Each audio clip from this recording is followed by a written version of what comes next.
Bom dia a todos, cá estou eu novamente. Vamos falar hoje, continuar a falar na matéria que falámos, que eu pus o vídeo ontem, não é? A matéria que diz respeito aqui à Península Ibérica na Europa e no mundo. Não se esqueçam que o tema principal é a Península Ibérica, dos primeiros povos à formação de Portugal, século XIII. E nesta unidade temos então uma subunidade e os subdomínios, ambiente natural e primeiros povos. Portanto, vamos começar por estudar a parte da geografia, que está relacionada com a localização de Portugal, a localização da península e a localização do próprio continente europeu, não é? Em relação ao mundo. Vimos os continentes, os oceanos, falámos nas linhas imaginárias, especialmente do Equador. Isso está tudo na página 10 e 11. Como eu já vos chamei a atenção, vocês devem começar. Eu queria hoje, antes de começar a aula, explicar-vos aqui um pouco como é que funciona aqui o nosso manual, não é? Não se esqueçam que o manual é composto por dois. Este é o manual, não é? Tem os textos, mas as respostas para as questões que nós vamos fazer é com este. Que este aqui diz. Aliás, eu vou virar ao contrário porque ele pode funcionar nas duas posições. Caderno de atividades, e é aqui neste caderninho que a gente responde às questões. Porque vocês reparem, o livro está sempre organizado da mesma maneira. Se nós abrirmos o livro na página 10, o que é que vocês vão encontrar? Vão encontrar três textos: o texto A, o texto B e o texto C. E na aula o que é que nós fazemos? E que podemos fazer aqui também, se vocês tiverem o livro convosco, podemos ler os textos A, B e C e depois tentar responder às questões que estão logo na mesma página ao lado, não é? Com cores diferentes. Portanto, não se esqueçam que então temos três textos para ler. Reparem que é sempre igual. Na outra página, se vocês passarem para a página 12, é a mesma coisa. Vocês têm três textos. E depois a seguir tem um conjunto de perguntas que geralmente vai até à outra página seguinte, na página 13. Um outro aspecto que eu acho muito importante e que vocês devem já aprender são as noções essenciais da aula, ou seja, os objetivos principais que vocês têm que atingir dentro de uma aula. Ou seja, cada vez que o professor dá uma aula, para vocês aprenderem qualquer coisa de novo. Essas novas aprendizagens estão aqui sempre nas páginas impares. Vejam, por exemplo, na página 10 e depois ao lado, na página 11, estão aqui as tais noções essenciais que eu faço referência. O que é um globo terrestre, o que é um mapa, o que é uma rosa dos ventos. Estão a ver? Na página seguinte, que é a página 13, aparece novamente mais duas noções essenciais que são muito importantes para esta aula. O que são as linhas imaginárias e o que é uma península. Isto já nós abordámos na aula anterior, não é? A península é uma porção de terra rodeada por mar por todos os lados, menos por um, chamado istmo, não é? E se vocês voltarem à página 15, vocês vão ver que já tem aqui mais noções essenciais. Diz qual é o significado: altitude, bacia hidrográfica, rede hidrográfica e relevo. Portanto, primeira explicação. O nosso livro é composto sempre, e as nossas aulas são compostas sempre por a leitura destes documentos, texto A, B e C de cada página, e depois responder às questões 1, 2, 3, 4, 5, 6 e 7, no caso da página 10 e 11, não é? Que são 7 questões. Estas respostas fazem-se aonde? Fazem-se aqui, neste caderninho, a lápis, que é para depois no final do ano podermos apagar. Ok? E agora vejam, cá embaixo das noções essenciais diz: caderno de atividades, realiza a atividade número 1 da página 46. Vocês vão para a página 46 e está aqui a atividade número 1, não é? Atividade número 1 é para realizar, é para fazer. As perguntas que a gente lê nos textos A, B e C é para responder. Por exemplo, a primeira pergunta diz logo assim: o que está representado no globo? Ora, o que é que está representado no globo? É o planeta Terra, não é? Então, a gente aqui escreveria o que está representado no globo é o planeta Terra. E pronto, ficava a primeira resposta. Depois a segunda. Por que razão o globo é a forma mais fiel de representar a Terra? Porque tem a verdadeira forma esférica da Terra. Vocês chegavam aqui, 2. Porque tem a forma esférica da Terra. Portanto, nós respondemos às questões do livro aqui. Mas depois, no final, eu mando fazer atividades, que são estas pequenas atividades que estão aqui logo por baixo. Vejam cada aula, este responde à página 10 e 11, este responde à página 12 e 13, está aqui em cima a dizer, não é? Resolve aqui os exercícios das páginas 10 e 11. Pronto, eu depois na aula explico isto melhor, mas penso que não é assim muito difícil de compreender. Temos sempre 3 textos para ler, não é? Em cada aula. Como as aulas são 50 minutos mais 50 minutos, isso quer dizer que eu, nos primeiros 50 minutos, leio a página 10 e 11, fazemos os exercícios e depois passamos para a página 12 e 13, nos outros 50 minutos, não é? São 100 minutos com 5 minutos de intervalo. Na segunda aula, leio os textos da página 12 e 13, realizamos os exercícios na sala de aula e depois, vejam, no fim aparece realiza as atividades 2 da página 47. Portanto, vocês ficam sempre com um bocadinho, 2 ou 3 coisinhas para fazer em casa. Coisas pequenas, não é? Não passo trabalho de casa todos os dias, mas de vez em quando tem que ser. Para nós atualizarmos a matéria, até porque como estamos atrasados, convém agora a gente acelerar um bocadinho. Ontem o texto, o meu vídeo não estava muito bem gravado, não tinha boa qualidade. Eu penso que o vídeo de hoje já vai ficar melhor, já vai-se poder ver melhor a minha cara e vai-se ler melhor os textos. E então, para relembrar a aula de ontem, eu queria aqui então carregar aqui a Península Ibérica na Europa e no mundo, e os objetivos da aula de ontem, não sei se estão recordados, era localizar a Península Ibérica na Europa e no mundo. A Península Ibérica fica no extremo sudoeste da Europa, não se esqueçam disso. Isso está aqui logo nas páginas iniciais, a localização da Península Ibérica. Está onde se localiza, é o texto B, onde se localiza a Península Ibérica e Portugal continental. Localiza-se no hemisfério norte, no extremo sudoeste da Europa. Não se esqueçam disso. Portanto, a Península Ibérica está localizada no hemisfério norte e no extremo sudoeste da Europa. A localizar o continente europeu em relação aos outros continentes e oceanos, portanto, sabemos que o que é que está para este da Europa, o que é que está para oeste, o que é que está para norte, o que é que está para sul. Isso é que é saber localizar. Portanto, temos a Europa e o que é que temos a oeste? O Oceano Atlântico. Não é? E o que é que temos para este? A Ásia. Tínhamos feito esses exercícios ontem, não sei se estão recordados. Portanto, saber os continentes e os oceanos é muito importante, porque isso são coisas que já vêm do ano passado, não é? Vocês já deviam ter aprendido no quarto e no quinto, no terceiro e no quarto ano os continentes e os oceanos. E agora temos que treinar isso bem, porque chegando a Natal toda a gente tem que saber os continentes e os oceanos na ponta da língua. Ok? É uma das condições principais. Porque nós, para podermos depois ensinar a história, primeiro temos que ensinar o espaço onde vai decorrer essa mesma história, não é? A história é um conjunto de acontecimentos realizados pelo homem. E onde? E quando? Estes aspectos estão sempre a acompanhar-nos ao longo das aulas todas.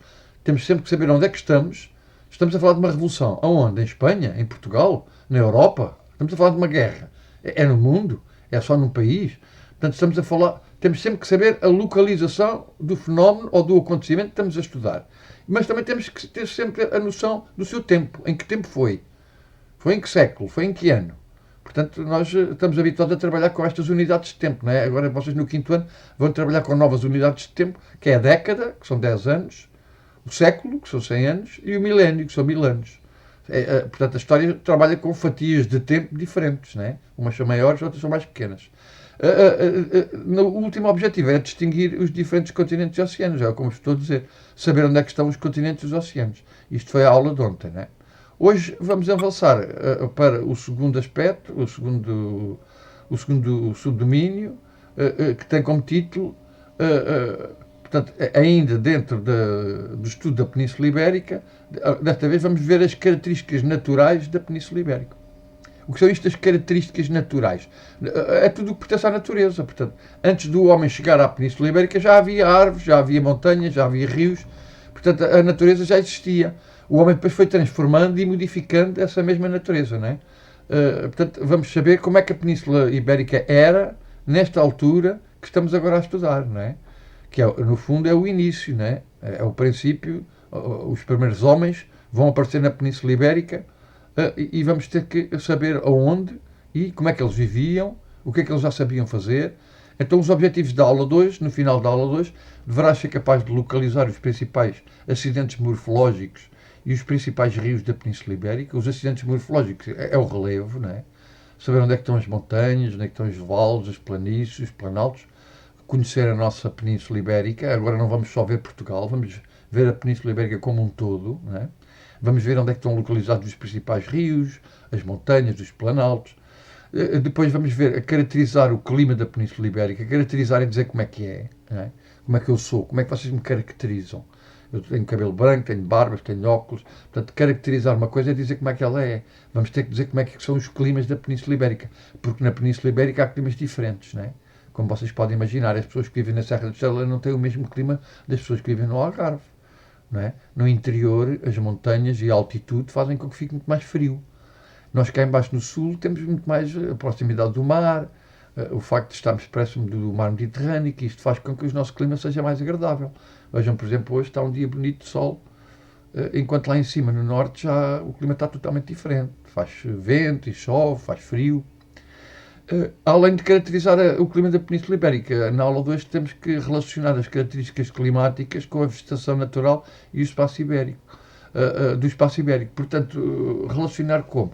Porque vocês sabem que as plantas estão relacionadas com os climas, não é? As plantas, há plantas que estão adaptadas a climas com muita chuva, com muita água. Geralmente essas plantas crescem muito, transformam-se em árvores muito grandes, não é? Mas depois há outras plantas que estão adaptadas a viverem em zonas de secura, zonas de seca, onde há falta de água, que é o caso do Algarve, e aí as plantas são diferentes. Também temos que então caracterizar e relacionar os climas com a vegetação, quais são as plantas que crescem na Península Ibérica, em cada zona climática que eu vos vou ensinar hoje. Por fim, o último objetivo, identificar os contrastes na distribuição dos elementos naturais da Península Ibérica. Portanto, verificar que na Península Ibérica não é, o clima, o relevo, não é tudo igual. É exatamente ao contrário, é tudo diferente. Há 3 zonas totalmente diferentes. No norte, litoral, ao pé do mar. Litoral quer dizer ao pé do mar, interior quer dizer afastado do mar. Não se esqueçam destes 2 conceitos que também já vêm do 3º e do 4º ano. Litoral, terras próximas do mar. As terras do litoral estão ao pé do mar. Terras do interior estão afastadas do mar. Ok? E aí os climas são diferentes, as plantas são diferentes. E ainda há outra região, que é a região do interior montanhoso, onde efetivamente, em vez de chover, cai a neve, né? As temperaturas são muito baixas. E, portanto, como eu estava a dizer, hoje nós vamos aprender estas relações entre os climas e as plantas. Ok? Então, vamos começar aqui pelo relevo e os rios. Diz aqui os relevos e os rios da superfície da Terra não apresenta um aspecto uniforme. Portanto, a Terra não é sempre igual. Se nós começarmos a andar por aí afora, vamos ver que começamos a subir, depois começamos a descer. Portanto, a Terra não é sempre lisa, sempre igual, não é uniforme. Estas irregularidades, estas diferenças, chamamos de relevo. Observa a animação sobre o relevo e os principais rios da Península Ibérica. Portanto, o que é o relevo? O relevo são as várias formas que a Terra pode apresentar. Né? A Terra pode ter grandes altitudes, que são as montanhas, pode ter zonas planas, mas em grandes altitudes, são chamados os planaltos. As terras ao pé do mar são chamadas as planícies. E depois aqueles espaços situados entre as montanhas e que têm a forma de um V, são chamados os vales. Né? Vocês têm que saber estas formas de relevo. Okay? No glossário, como eu já vos ensinei ontem, podemos sempre saber quais são as palavras que vão ser utilizadas agora nesta animação que vamos assistir. E que palavras são essas? Que conceitos é que são esses? É o que é uma montanha, e aqui eu cliquei e agora vai aparecer o que é uma montanha, né? É uma forma de relevo com altitude elevada, vertentes íngremes e cumes pontiagudos. Geralmente as montanhas estão acima dos 10.000 metros. Planaltos. Áreas de média ou elevada altitude, mas com o cume plano. Portanto, são terras muito altas, mas depois, em vez de acabar assim como as montanhas, ficam planos. São terrenos assim e depois ficam planos. São chamados os planaltos. Porquê? Porque são planos, mas estão em altitude. Eu depois já vos ensino a noção da altitude, que também é importante aprender e não vem aqui. As planícies, que é onde nós vivemos aqui no Parchal e em Portimão, tudo o que seja ao pé do mar, são zonas planas. áreas extensas de reduzida altitude. Portanto, a altitude aqui é ao nível do mar, geralmente são altitudes muito baixas. Rede hidrográfica. O que é uma rede hidrográfica? É um conjunto de um rio principal e dos seus afluentes.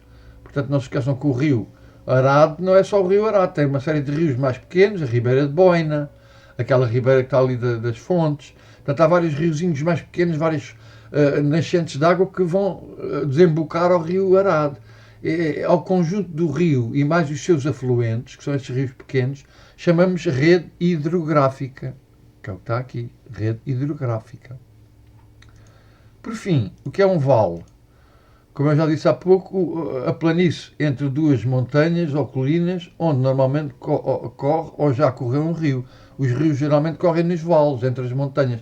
Os rios fazem como se fossem cobras, dão a volta às montanhas até chegar ao mar, não é?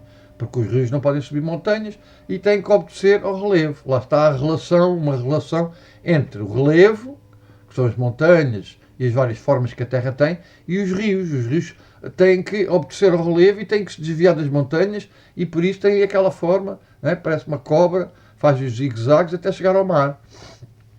Ok. Então penso que aqui já estamos em condições de ouvir então aqui este menino. Ele vai nos apresentar então as formas de relevo que existem. Atenção, que vamos ver agora na Península Ibérica inteira, ok? Não é só Portugal. Então vamos lá estar com atenção, que é para depois fazermos os exercícios. As montanhas, os planaltos, os vales e as planícies são as formas de relevo que caracterizam a Península Ibérica. As montanhas têm altitude elevada, vertentes íngremes e cumes pontiagudos. Na Península Ibérica existem os Pirineus, a Cordilheira Central e a Cordilheira Cantábrica. Os planaltos são áreas de média ou elevada altitude, mas com um cume plano. Os vales situam-se entre duas montanhas, enquanto que as planícies são áreas extensas de reduzida altitude, como a planície alentejana e a planície da Andaluzia. Os principais rios da Península Ibérica são o Douro, o Tejo, o Guadiana, o Guadalquivir e o Ebro. Todos nascem num local elevado e desaguam na Foz, na maioria dos casos no Oceano Atlântico, à exceção do Ebro, que desagua no Mar Mediterrâneo. Contudo, nestes rios desaguam os seus afluentes, ou seja, rios mais pequenos. Ao conjunto de um rio principal e os seus afluentes chama-se rede hidrográfica. Então já sabem, o relevo são as várias formas que a Terra apresenta, não é? E os principais são as montanhas, os vales, as planícies e os planaltos. Ok? E depois, associados ao relevo, temos os rios. Os rios são, de certa maneira, obrigados a seguir os caminhos que as montanhas determinam, não é? Porque têm sempre que ir em direção ao mar. A maior parte dos rios que correm em Portugal estão na direção do Oceano Atlântico, vão desaguar ao Oceano Atlântico. Falou-se aqui em Nascente e falou-se em Foz, que é onde os rios desaguam, não é? A rede hidrográfica é o conjunto dos rios com os seus afluentes, são os rios principais e os rios pequenos que vão dar a esses principais, ok? Chamamos rede hidrográfica. Ainda há outro termo que não aparece aqui, que aparece no livro, que é a bacia hidrográfica. A bacia hidrográfica está na página 15. Se vocês forem à página 15, aqui nas noções essenciais, está altitude, bacia hidrográfica, rede hidrográfica e relevo, que é exatamente isto que estamos a falar. Ok? Estamos já na página 14 e 15. Estão a ver então na página 14, eu vou-vos ler aqui na página 14 o que diz aqui no texto A, rapidamente, para vocês em casa poderem estudar um bocadinho. Diz assim: o que é o relevo? A superfície da Terra tem diversas formas, às quais se dá o nome de relevo. As principais formas de relevo são as montanhas, elevações com mais de 1000 metros de altitude, aproximadamente, os planaltos, elevações de terreno mais ou menos planas, com altitudes entre os 200 e os 1000 metros, aproximadamente, e as planícies, terrenos planos com altitudes inferiores a 200 metros. No fim, temos os vales, terrenos situados entre duas áreas elevadas, ou seja, entre duas montanhas. Portanto, o que é que têm que saber? O que é o relevo, que são as várias formas que a Terra tem, e quais são as principais formas de relevo? Montanhas, planaltos, planícies e vales. Ok? Vamos avançar então aqui para o 2. Está aqui um exercício. Diz assim, relevo e rios. Exercício. Observa o mapa e resolve o exercício. Está aqui um texto também, uma curiosidade. A gente pode clicar aqui para ver o que é que ele diz aqui. Diz o Rio Tejo é o maior rio da Península Ibérica, estendendo-se ao longo de 1009 km. Nasce na Serra de Albarracim em 1593 metros de altitude, a 1583 metros de altitude, em Espanha, e deságua no Oceano Atlântico por um largo estuário com cerca de 260 km². Alguns quilómetros adiante de Lisboa, em São Julião da Barra. Em Portugal, a Serra da Estrela corresponde a uma parte inicial da Cordilheira Central. Em Espanha, localizam-se os conjuntos de relevo mais importantes, como a Serra dos Gredos e a Guadarrama. O seu ponto de maior altitude é o Pico Almanzor, com 259 metros quadrados de altitude, né? Localizado na Sierra de Gredos. Cordilheira Central, Península Ibérica, está no dicionário, né, da Wikipédia, da Porta Editora, 2006, se quiserem consultar. Pronto, isto são, digamos que, textos que complementam a aula. Aqui resolve as palavras cruzadas sobre o relevo e os rios da Península Ibérica. Horizontais 1. Montanhas situadas no nordeste da Península Ibérica. No nordeste. Então temos aqui o norte, ok? E temos aqui o oeste. Ou então, se aqui é o norte e aqui é o oeste, então quais são as montanhas que estão aqui entre o norte e o oeste? Que é nordeste. Qual é que vocês acham que será?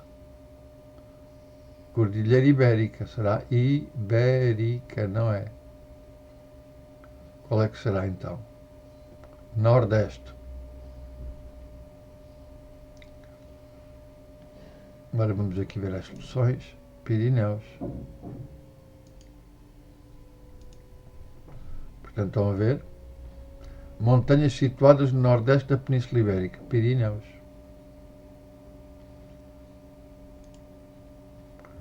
Depois na 2. Horizontais, né? Estamos a fazer as horizontais. O local onde nasce um rio. Ora, qual será o local onde nasce um rio? Vamos ver. Nascente. Ok? Portanto, a 2 seria nascente. 3. Rio que separa o norte de Portugal de Espanha. E como é que chama este rio? Que passa por aqui e separa os portugueses dos espanhóis. Aliás, não passa por aqui, passa por aqui. Olhem aqui o nome dele. Olhem aqui o rato em cima. Este rio está separado. Daqui para aqui já é Espanha. Aliás, este rio está aqui. É aqui. Não é este que está aqui azul. É este que está aqui picotado. Rio Minho. Querem ver? 3. Minho. Pronto, e tínhamos as horizontais feitas. Passamos para as verticais. Zona da Península Ibérica em que predominam as planícies. Portanto, qual é a zona em que existem mais terrenos planos? Os terrenos planos estão aqui marcados a amarelo. Então vamos ver aqui. Zona é 4. Vamos a 4. Litoral. Estão a ver? Então não se esqueçam que as terras do litoral, as terras próximas do mar, é onde eu estou a passar o rato. Todas as terras do litoral são terras planas. Só aqui é que existe uma pequena cordilheira, mas não é bem no litoral. O litoral é aqui junto ao mar. Portanto, vejam que junto ao mar não há montanhas. O próprio mar vai desgastando a terra, né? Fazendo as praias, destruindo as rochas. Depois passávamos para a última, rio que passa na capital de Portugal e deságua no Oceano Atlântico. Esse todos sabemos, né? É o Tejo. Tejo. Então, recapitulando, né? Isto aqui tem o mais e o menos, isto quer dizer que a gente pode, estão a ver, pode ampliar para vocês verem onde é que é o Rio Minho.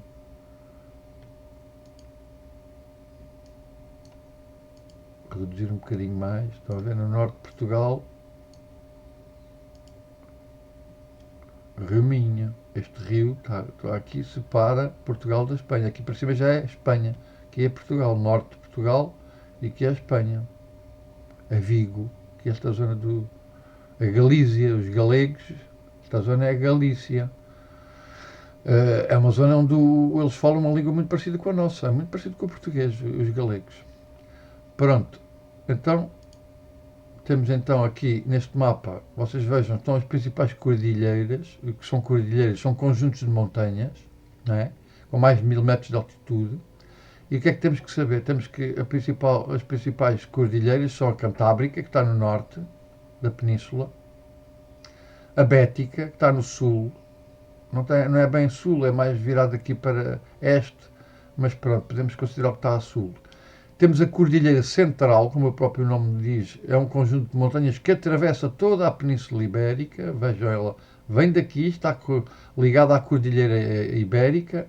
Isto aqui, estas zonas castanhas, são zonas das montanhas, né, das grandes cordilheiras. Quando há muitas montanhas seguidas, a gente chama cordilheiras, que é estas zonas castanhas.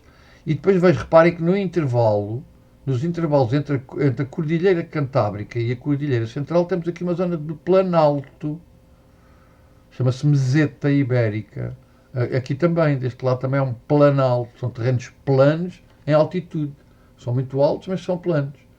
Ok? Enquanto que aqui não são altos, são planos, mas junto ao mar. Têm aqui poucos metros de altitude, enquanto aqui podem ter até 1000 metros de altitude, não é? Um planalto.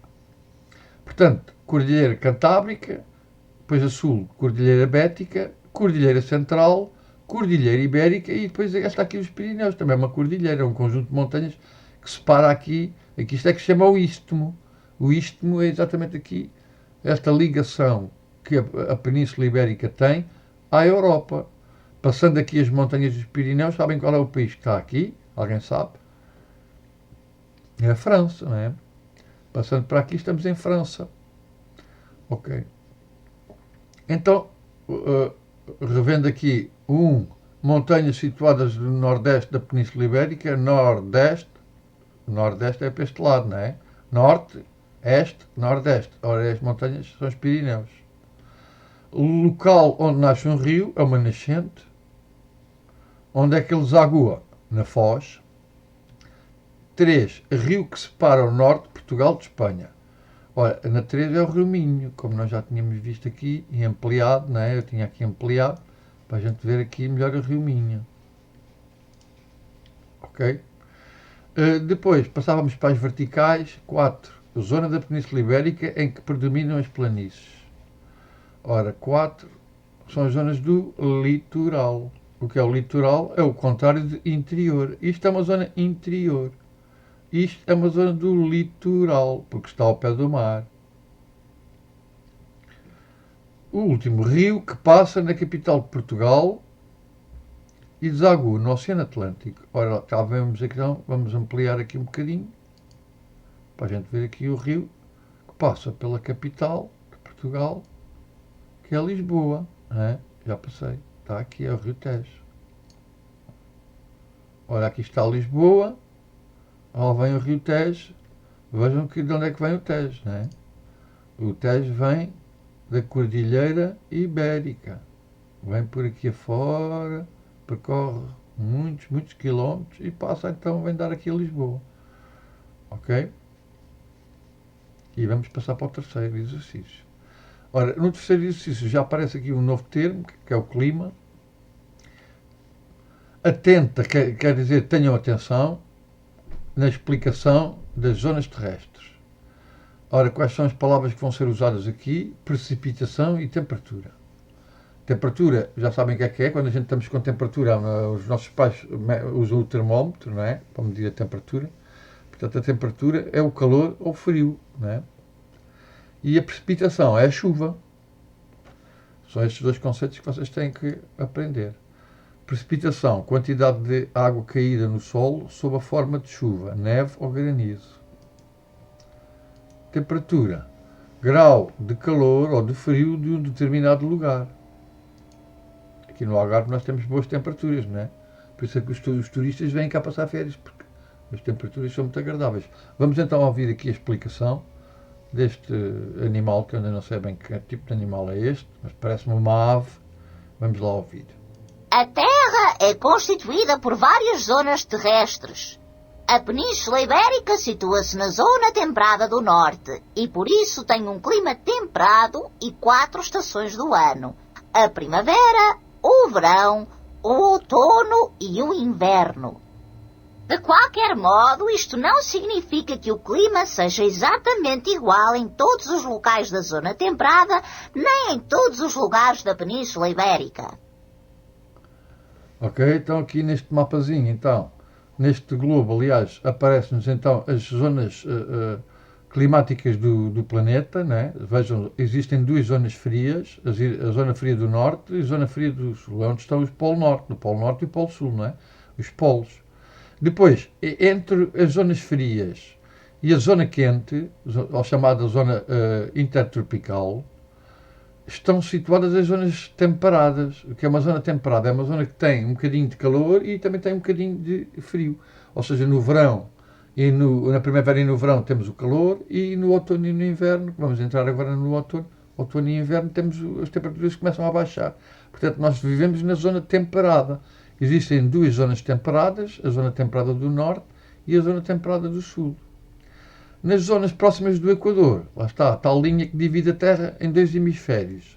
Nas zonas do Equador encontramos os climas quentes, ou chamada a zona quente ou intertropical. Porquê? Porque aqui nestas zonas há sempre calor, só há uma estação, é o verão. Então mesmo que chova, está sempre calor, temperaturas sempre acima dos 23, 24 graus, 25 graus ou até mais. Portanto, é onde as pessoas vão passar as férias, né, para os trópicos, as ilhas tropicais, né, fazer aqueles cruzeiros naquelas ilhas que ficam situadas aqui nesta zona, a zona quente. Portanto, não se esqueçam, existem duas zonas frias, a norte e sul, e existem as duas zonas temperadas, a do norte e do sul, e existe apenas uma zona quente ou intertropical, que passa aqui por cima da linha do Equador. Ok? Portanto, aqui 4 estações, aqui só há uma estação, que é o verão, não é? E aqui nestas zonas do frio só há uma estação, que é o inverno. Não há aqui mais nada. A única zona que tem 4 estações é as zonas temperadas. Vejam que até tem aqui a bolinha a dizer onde é que está a Península Ibérica. Nós estamos na zona temperada do norte. Ok?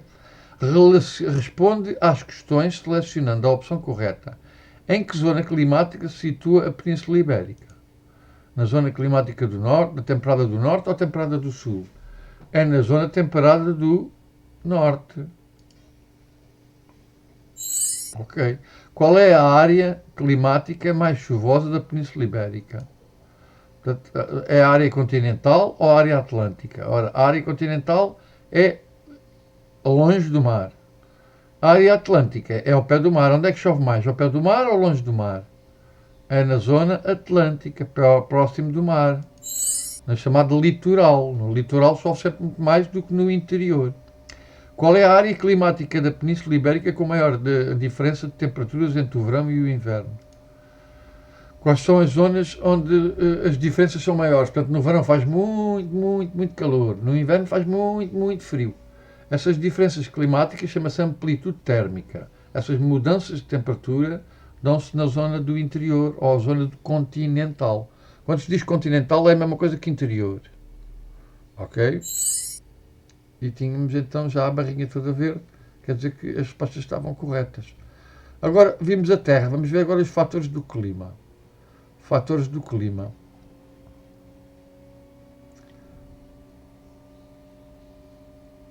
Ora, explora as imagens sobre os fatores que condicionam o clima. Vejam que se eu passar o rato, há aqui vários fatores que condicionam o clima. Vejam, o mar é um deles, o sol é outro. As montanhas, o relevo também. Portanto, os vários fatores, as várias coisas que mudam o clima. Olha, vejam o que é isto. Isso serve para quê? Para apanhar o vento. Lá está outro fator do clima. O clima tem vários fatores ou elementos, que a gente também lhe pode chamar elementos do clima, não é? Então, vamos ver aqui, eu vou clicar e vamos ver a explicação.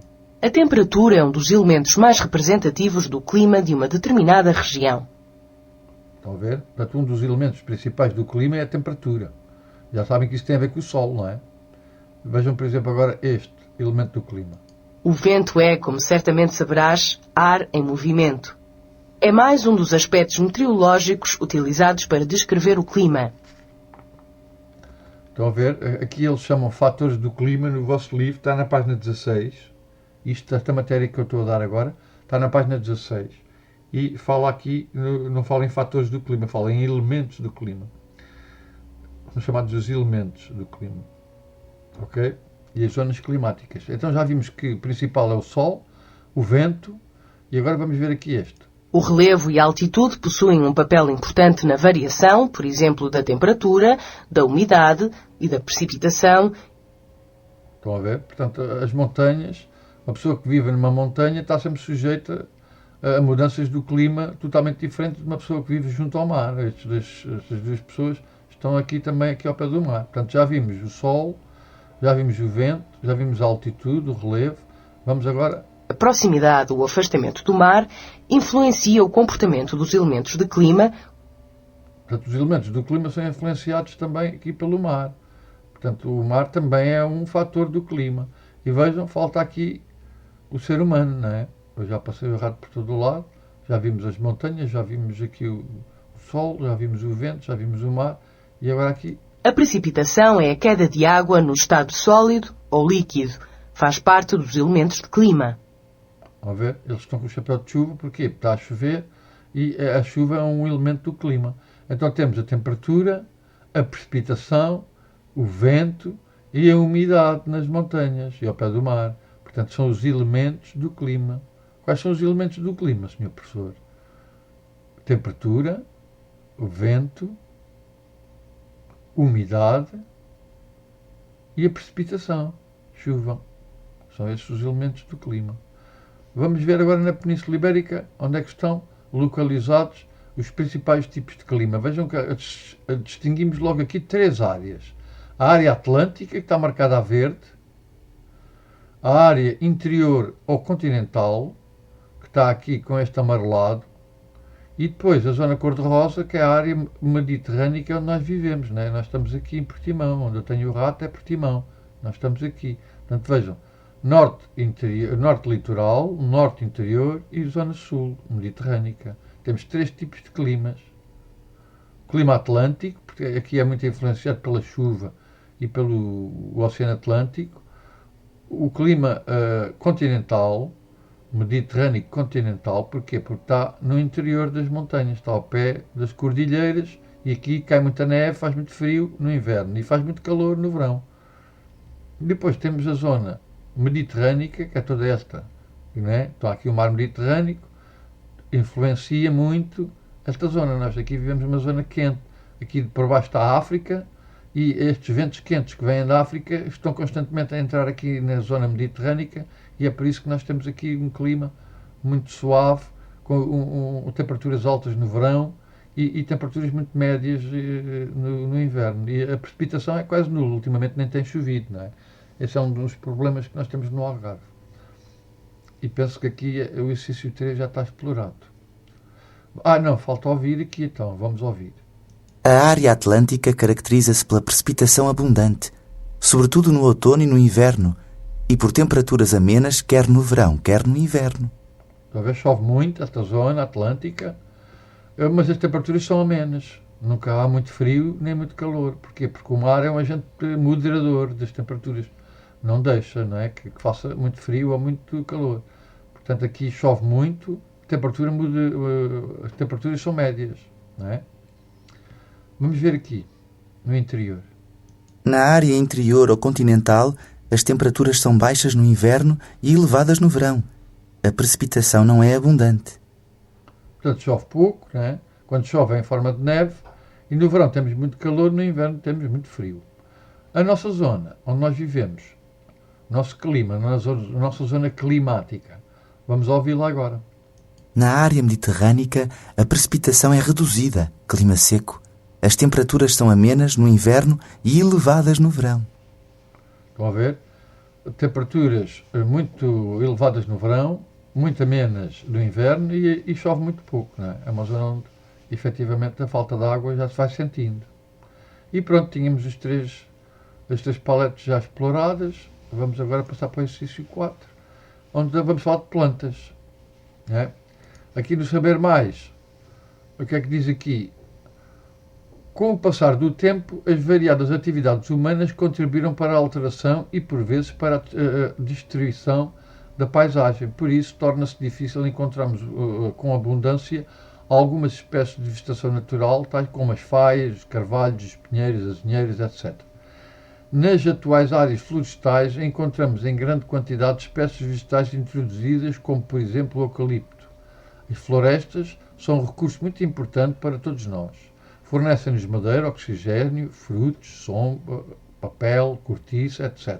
Por isso, e por tudo aquilo que a floresta representa, cabe-nos tomar consciência da sua importância e fazer o que nos é possível para a proteger, evitando os incêndios, a poluição, etc. No dia 21 de março é o Dia Mundial da Floresta. Neste dia, planta uma árvore. Ora, temos como tínhamos visto já anteriormente no exercício anterior, temos 3 zonas climáticas, não é? A vegetação natural corresponde à vegetação que nasce espontaneamente sem a intervenção do ser humano, varia consoante o clima, o relevo e o tipo de solo e constitui um recurso natural. Houve as locuções e seleciona a área climática que corresponde. Vamos então ouvir que planta é esta e ver de que zona é que ela é. Tínhamos as 3 zonas, lembram-se? A Atlântica, a continental, ao interior, e a mediterrânica. Vamos ver agora de que planta, de que zona é esta. No norte e noroeste da Península Ibérica há florestas de folha caduca, isto é, árvores e arbustos cujas folhas caem no outono e voltam a nascer na primavera. Os carvalhos, os castanheiros e as faias são alguns exemplos deste tipo de vegetação. Junto à costa aparecem, por vezes, pinheiros. Portanto, vejam o tamanho desta árvore. São árvores grandes, que são altas. Porquê? Porque crescem em zonas onde chove muito. São plantas de folha caduca. Isso quer dizer o quê? Quer dizer que deixam cair as folhas durante agora o outono, para não perderem o calor que juntaram. Não é? Durante o verão, a primavera, as folhas absorvem o calor que fica dentro do tronco da árvore. Não é? Depois vem o outono, as árvores libertam as folhas para não perderem o calor e conservarem o calor durante o inverno, lá dentro delas. No Algarve, nas zonas quentes, as plantas nunca perdem as folhas. Chama-se folha persistente. Portanto, plantas de folha caduca são plantas que perdem as folhas no outono. As plantas de folha persistente nunca perdem as folhas. É o caso do pinheiro, da azinheira, a gente já vai, são aqui as plantas do sul. Portanto, esta planta aqui será da área mediterrânica, será da área continental ou da área atlântica? Querem ouvir outra vez? Já não se lembram? Vamos ouvir. No norte e noroeste da Península Ibérica há florestas de folha caduca, isto é, árvores e arbustos cujas folhas caem no outono e voltam a nascer na primavera. Os carvalhos, os castanheiros e as faias são alguns exemplos deste tipo de vegetação. Junto à costa aparecem, por vezes, pinheiros. Estão a ver? Junto à costa. Portanto, vamos escolher aqui a área atlântica, que é junto à costa. Estas plantas crescem no norte, na parte nordeste e também no noroeste. Toda a zona verde que nós vimos no mapa anterior. Não é? No exercício anterior vimos o mapa, que é aqui, estão a ver, esta zona aqui norte, onde crescem estas plantas. Ok. Vamos então ouvir agora esta. As árvores de folha persistente, ou seja, que conservam as suas folhas durante todo o ano, predominam nesta região, como, por exemplo, o sobreiro e a azinheira. Isto vê-se logo que estamos a falar do Alentejo, não é? E estamos a falar da zona mediterrânica. Alentejo, Algarve, não é? São zonas quentes, as árvores não perdem as folhas. Folha persistente. E por fim, Nesta região, a vegetação é mista, havendo árvores de folha caduca e árvores de folha persistente. portanto, aqui nesta zona que sobra, não é? Já temos a Atlântica e a Mediterrânica, só falta a zona continental. Na zona continental encontramos os dois tipos de plantas, umas que perdem as folhas, caduca, mas também encontramos plantas de folha persistente. O glossário. Vegetação natural, conjunto de plantas que nascem num determinado lugar sem a intervenção do homem. Não se esqueçam que estas plantas são plantas de vegetação natural, não fomos nós que trouxemos para cá estas árvores. Nós trouxemos outras, né? Os eucaliptos, mas estas que eu estou a ensinar agora são vegetação natural da Península Ibérica. Passamos então para o exercício número 5, e diz aqui características naturais da Península. As características naturais estão trocadas, coloca-as no lugar correto. Características naturais da Península Ibérica, o título, e agora está aqui as características, o relevo, o clima, a vegetação. E agora temos que encaixar isto, estão trocadas. Elevado número de rios navegáveis com grande variedade de peixes. Ora, isto fala aqui dos rios e aqui fala dos rios. Vamos para os rios debaixo dos rios. Aqui é o relevo. E aqui fala do clima. Portanto, este tem que trocar com... Este tem que vir para aqui. Isto agora vai dar errado, pois, mas as montanhas têm que ir para o relevo. Primeiro as montanhas. E depois aqui é os rios. Já estão as duas certas.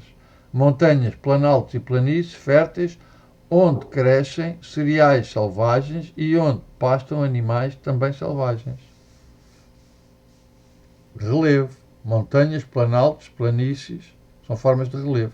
Rios, elevado número de rios, na Península Ibérica há muitos rios, com peixes, e estes rios, como vocês vão estudar depois, vão ser muito utilizados como meio de transporte, não é? Com canoas e com barcas. O clima, aqui temos o clima, temos que trocar este com este. Clima temperado, propício ao próprio para o desenvolvimento animal e vegetal. Portanto, o nosso clima é muito bom para as plantas e para os animais. Florestas, onde crescem árvores com frutos silvestres e animais selvagens. Portanto, temos então as características naturais da Península Ibérica que revejam relevo, os rios, o clima e a vegetação. Está tudo ligado, estão todos interligados. E aqui já estamos a saber como é que é cada um destes aspectos. Como é que é o relevo? É montanhoso, tem planaltos, tem planícies férteis, crescem muitos cereais e muitos animais selvagens. Há muitos rios, peixes, o clima é temperado e muito bom para o desenvolvimento das plantas e dos animais, e a vegetação tem florestas onde crescem muitas árvores com frutos silvestres e animais selvagens. Ora, temos aqui já um panorama já muito favorável ao ser humano, não é? O ser humano vai se desenvolver exatamente neste ambiente. Para acabarmos a aula, já vai grande, temos então o Atlas e pede-nos para arrasta para as zonas corretas as imagens e as palavras disponíveis. Ora, o Carvalho e o Sobreiro, o Carvalho é do norte e o Sobreiro é do sul. Nunca se esqueçam. O Sobreiro é aquelas plantas que a gente vê no Alentejo, que dá a cortiça. Agora, Portugal, continental ao interior, mediterrânica. Isto são as áreas, temos que preencher as áreas. Ora, continental ao interior é a área que está aqui a amarelo. Aqui esta é a zona mediterrânica, atlântica. Estão a ver aqui, já vos disse que esta zona é muito influenciada aqui pelo mar, pelo Oceano Atlântico. Então, já sabem sempre que a zona atlântica é verde. Ok? Falta aqui cor-de-rosa. O cor-de-rosa é a zona mediterrânica. Pronto, temos as três zonas: atlântica, verde, continental ao interior, a amarelo, e a zona onde nós vivemos, aqui é Portimão, a área mediterrânica. A área atlântica, continental, interior ou mediterrânica. São as três áreas ou as três zonas. Pode não aparecer área, pode aparecer zona climática, é a mesma coisa. Ok? Falta agora colocar os rios. Temos que então colocar o rio principal, o rio Tejo, né? Já sabe que passa por Lisboa, vai desaguar a Lisboa, aliás. O rio Douro, rio muito importante também, passa pela cidade do Porto, que é a segunda grande cidade de Portugal. O Guadiana, que é o que está aqui mais próximo de nós, não é? Agora é que eu tenho que ver qual é o Guadiana. O Guadiana é este. Exatamente. Porque este aqui é o Guadalquivir. Este não passa em Portugal, a gente não o conhece. Só quem vier aqui a esta zona é que conhece este rio, não é? O Guadalquivir é já em Espanha. Aqui está a fronteira, não é? Esqueçam, o rio Guadiana faz a fronteira com Portugal e a Espanha. Aqui nesta zona do oeste de Portugal. Ora, o que é que falta? Falta aqui este rio, que também passa só em Espanha, e a gente já pusemos todos, só volta ao Ebro. Este rio é muito especial, porque ele é o único na Península Ibérica que nasce na Cordilheira Cantábrica, vem por aqui afora e vai desaguar aonde? Ao mar Mediterrâneo. Veja, é o único. Porque todos os outros, Douro, Tejo, Guadiana, vai tudo desaguar ao Oceano Atlântico. Porque há uma inclinação das montanhas para o oeste. E então os rios são obrigados a correrem, não é? A descerem as montanhas em direção ao mar. Aqui neste caso, a inclinação do relevo fez com que o rio tivesse que ir para este.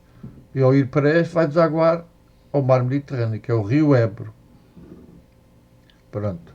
Mas ainda há aqui outro, que desagua também no mar Mediterrâneo. Mas a gente depois, logo quando estivermos no livro, olha, e aqui eu já estou nas páginas 16 e 17. Ok? E vou dar a aula por terminada, que ela já vai grande. E já sabem, podem se entreter desde a página 10. Podem ir fazendo os exercícios a lápis no caderno de atividades. Eu já vos ensinei. Quem já tem o material pode começar a trabalhar. Não se esqueçam que sempre que é preciso o manual e o caderno das atividades. Ok? No manual nós temos 3 textos que temos que ler. Lá está aqui os 3 textos. Texto A, texto B e texto C. E depois responder às questões. Onde é que a gente responde? A lápis, aqui no caderno de atividades. E o da página 10 faz logo aqui. A página 10 está lá a dizer sempre a página para onde vocês têm que ir. Diz aqui atividades complementares e a seguir aparece o primeiro exercício da página 10. Estão a ver? Realiza aqui os exercícios da página 10 e 11. Está aqui em cima. Ok? Portanto, fazemos as coisas aqui a lápis. Que é para depois, na aula, podemos corrigir se não estiver bem feito. Pronto, não vou demorar mais. A aula já está muito grande. Esta foi a segunda aula para os meus alunos do 5º A. E até à próxima aula. Eu vou pondo aqui algumas aulas, que é para depois, quando mesmo não se preocupem, porque o que eu estou a ensinar agora, eu vou voltar a ensinar novamente na aula. Com vocês aí, na vossa presença. Portanto, isto é só para vocês começarem, aqueles que estão parados e têm vontade de aprender história, podem começar já a avançar. Porque depois, quando eu começar a chegar à aula, eu vou logo ver quem são os alunos que estudaram estas partes que o professor mandou. Ainda faltam 2 semanas para eu voltar, portanto, vocês têm que, durante estas 2 semanas, irem assistindo a estas aulazinhas e fazendo os exercícios. Podem fazer o da página 10 e 11. Ok? O que souberem, o que não souberem, deixam ficar em branco. Ok? Pronto, então... Muito obrigado por terem assistido à aula e até à próxima aula, que eu, se calhar amanhã, já vou pôr outra. Porque nós, como temos muitas aulas em atraso, eu vou pondo aqui as aulas de maneira que vocês possam ter pelo menos matéria e podem acompanhar com o livro. Então até à próxima aula e muito obrigado a todos pela vossa presença. Ok? Adeus, obrigado.